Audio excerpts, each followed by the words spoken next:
Hey, my name is Andy, and today we're going to be unboxing Bitaxe, the open source Bitcoin miner from powermining.io.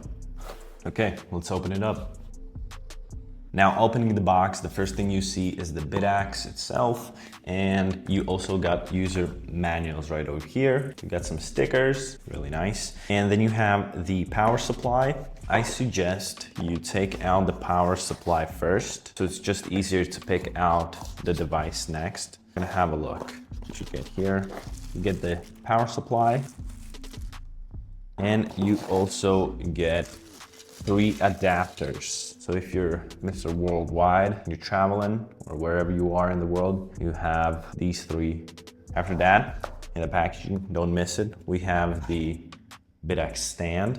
And just so you don't damage the device just by picking it up, that's why I told you, take out the power supply box first, and then you can just kind of easier take this whole thing out.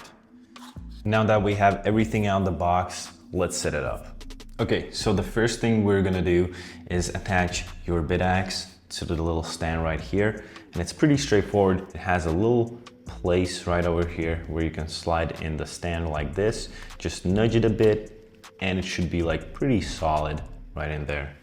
And it should hold just like this. Next, choose the appropriate adapter for your country and plug in the DC jack into the device. And please use the included power supply, as other power supplies could damage your device. Now grab your phone or laptop and connect to the temporary Wi-Fi network. It'll start with Bitaxe and some numbers at the end. When the captive window opens, type in your Wi-Fi name and password. Then click Save and restart. Now go into your browser and type the IP address that you see on your Bitaxe screen. In the menu section, click on Pool, and under Pool Configuration, in the user field, type in your Bitcoin address followed by .bitaxe. Do this for both pool configurations, primary one and the fallback pool. Hit save, then restart to apply all the settings. And now that you have your Bitaxe set up and ready to go, good luck.